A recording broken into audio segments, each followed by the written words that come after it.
ต้มน้ำพนมีแต่น้ำใส่บ่หรือว่าน้ำกินน้น้ำใส่น้ำกินน้ำต้มเอาน้ำกินำเอาต้มเอาเนาะแม่เพิ่นไปหาเงินเนาะเพราะว่าชาวรักของบ้านก็เสียแล้วพี่น้องก็เลยจำเป็นแม่ได้ไปหาเงินรับจ้างนี่ก็เพื่อมาแบ่งให้ลูกไปโรงเรียน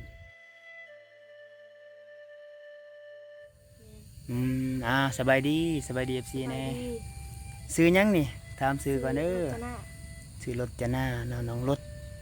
อายุเจ้าจักปีเลยล่ะ17 ปีจะบริเฮียนบ่เฮียนอยู่ยังเฮียนเนาะเฮียนห้องได้นี่มหาสิเขามหกพี่น้องเพิ่นก็อยู่กับแม่เฒ่าพ่อเพิ่นเสียเนาะนี่เป็นบรรยากาศเดือนเพิ่น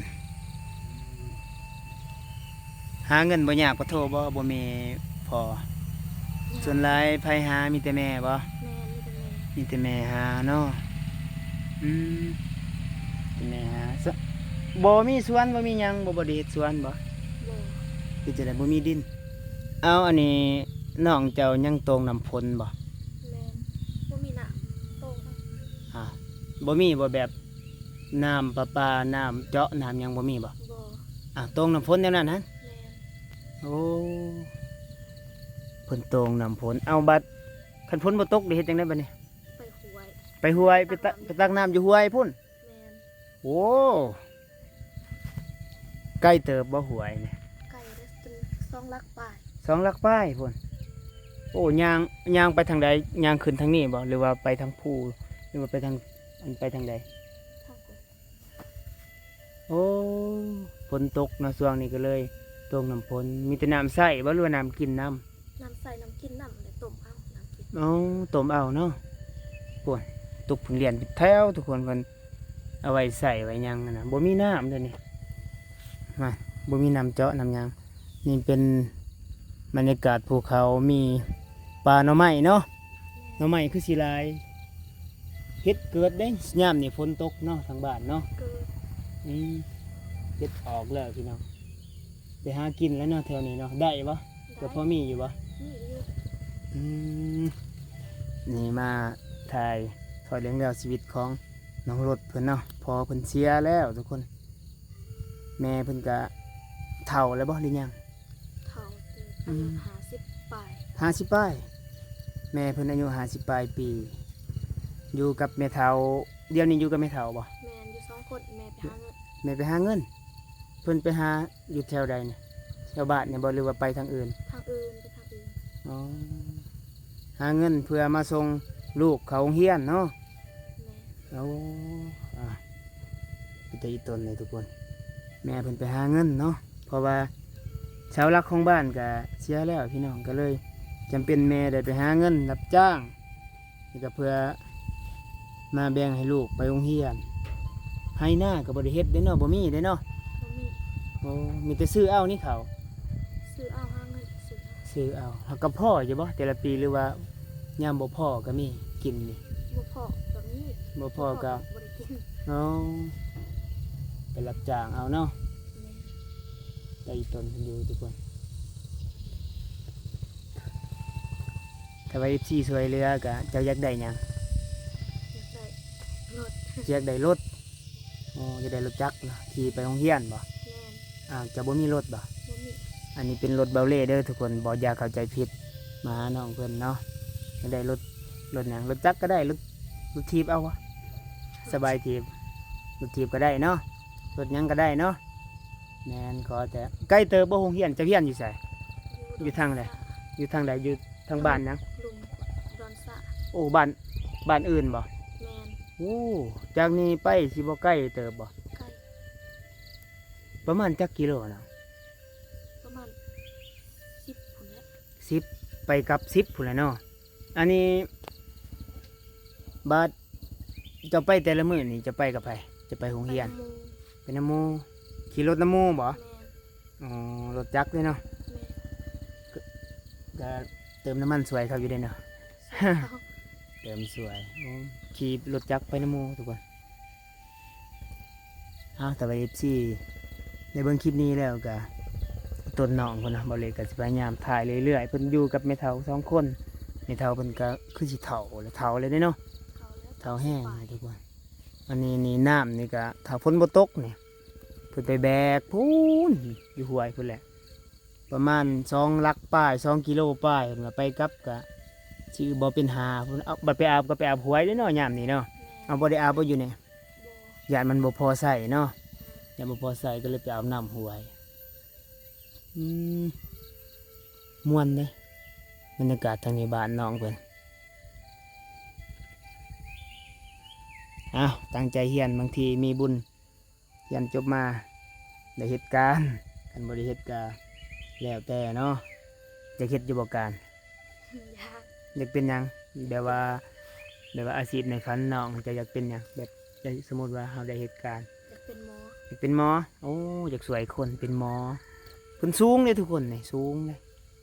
สูงเนาะจ้ะเนาะ เพิ่นสูงแต่ว่าอายุเพิ่นจักปีลืมแล้ว 17 17 ปีปีหน้าก็18 ปีใหญ่แล้วอู้เจ้าเลี้ยงไก่นำบ่ไก่เจ้าบ่ บ่ อ๋อไก่เขาเดี๋ยวพาเลาะเบิงเลาะเพื่อนเจ้าได้บ่ นับ อ่ะทุกคนเดี๋ยวสิให้น้องคนพาไปเบิงนะว่ามีหยังแน่ไปก็ลังใหญ่เติบพอก่อนพอทันเสียบ่เฮ็ดเฮือนหลังนี่ แม่น เพิ่นเองบ่เฮ็ดนี่หรือว่าสร้าง เฮ็ดเป็น อ๋อ แม่ ก่อนพอเพิ่นบ่ทันเสียเฮ็ดเฮือนนี้แล้ว คือสิเฮ็ดเฮือนนี้แล้วจังสิได้เสียตามเบิ่งเนาะ แม่น เฮ็ดเฮือนแล้วก็เลยได้จากลูกจากเมียไปพี่น้องเฮ็ดแล้วเนาะปกติคนเฮานี่แหละครับว่าผู้มันเกิดผู้มันตายเอาสู้ๆเด้อไปสิพาให้น้องเพิ่นเลาะเบิ่งมีหยังแหน่ในเฮือนเพิ่นน่ะเป็นอะไรแหน่การเป็นอยู่ของเพิ่นพี่น้องก็เอามาถ่ายเรื่องราวชีวิตของเพิ่นเนาะเพิ่นใหญ่เด้อเพิ่นสูงเด้อพี่น้องสูงเนี่ยนี่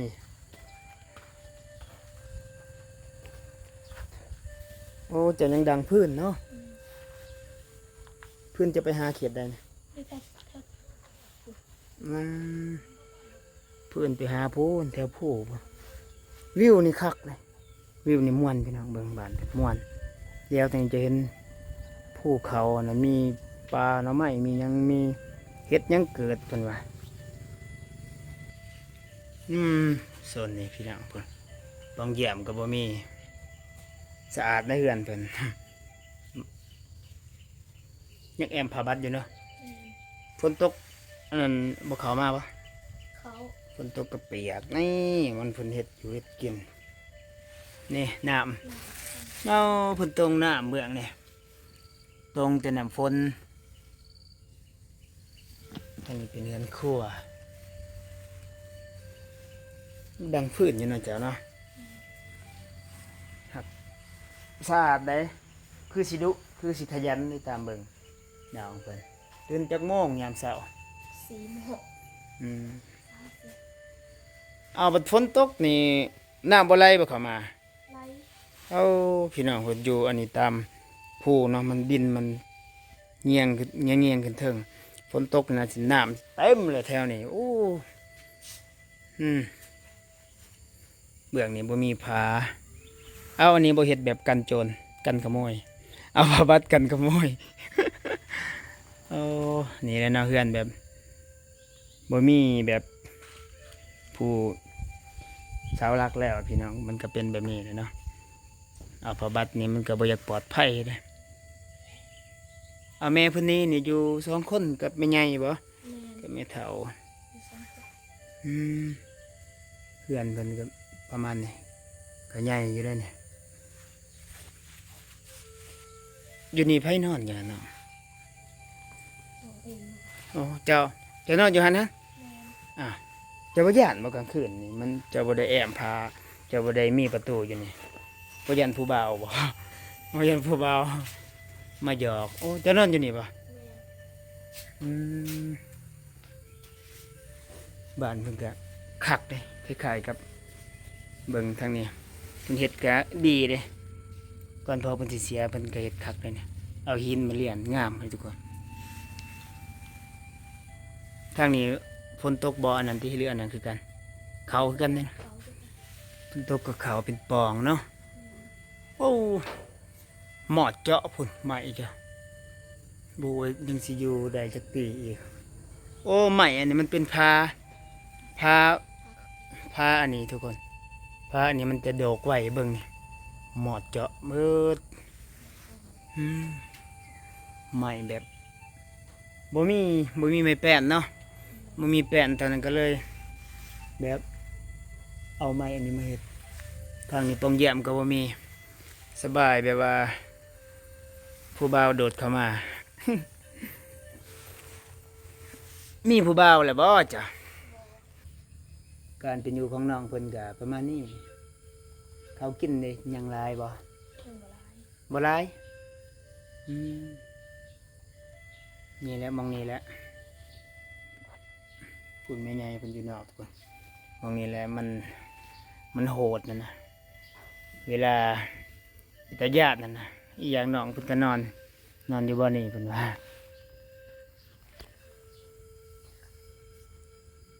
บ่หนาวบ่กลางคืน แล้ว หนาวเลยเนาะแม่น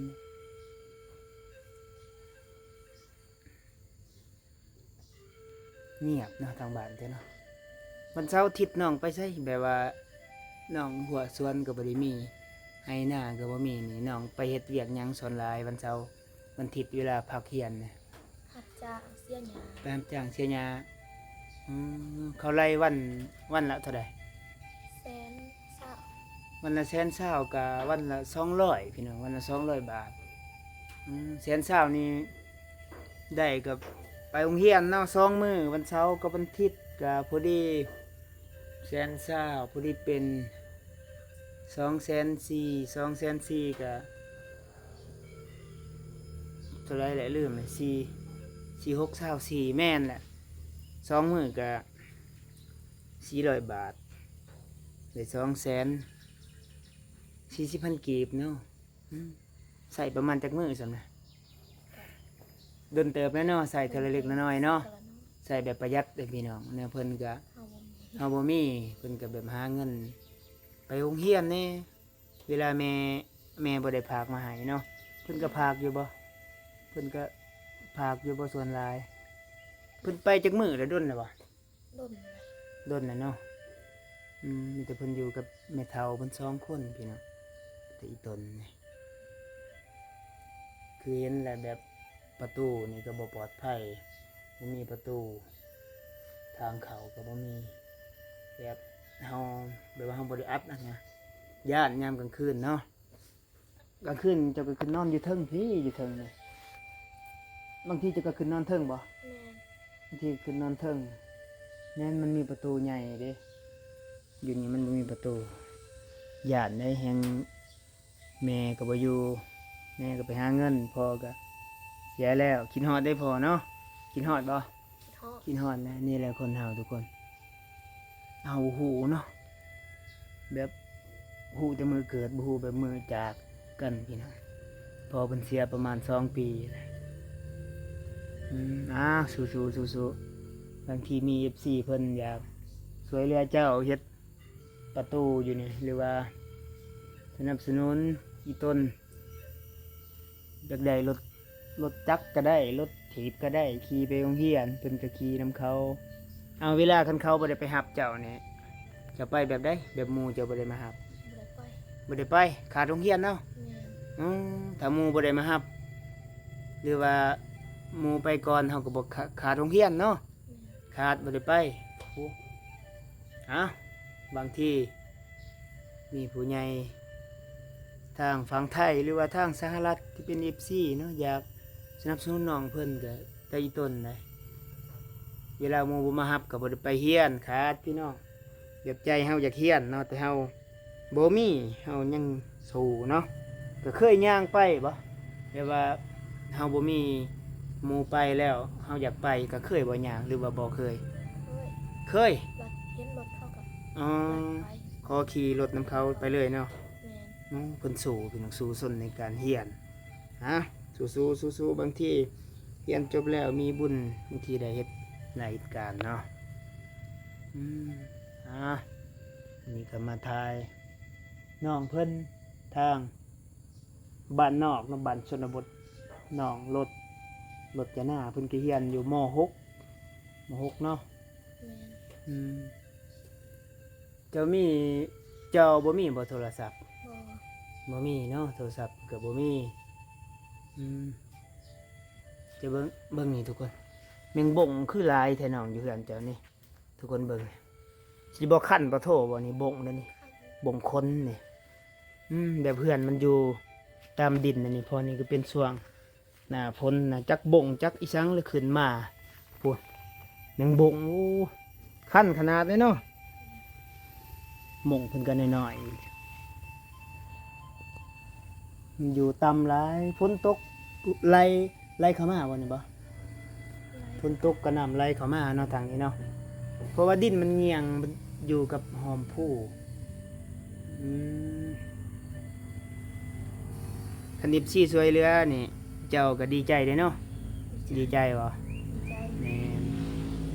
คันสมมุติว่าเขาเจ้าอยากแบบว่า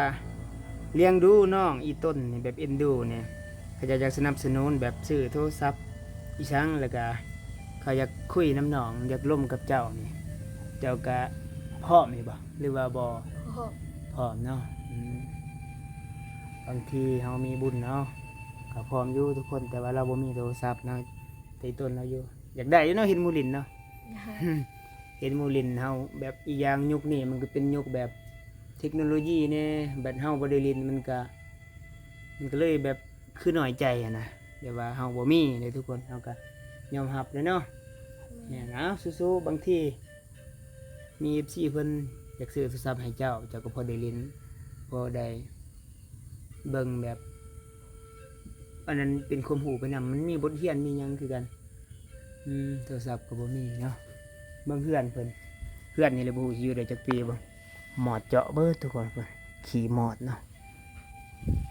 เพราะว่าเป็นไหมอันนี้พาไหมซั่นไหมไม่เหี้ยมายังพาเอามาแอมหมอดมักเจาะได้นี่เนาะมื้อนี้เจ้าสิไปไสเนาะจักหน่อย สิไปเอาฟืน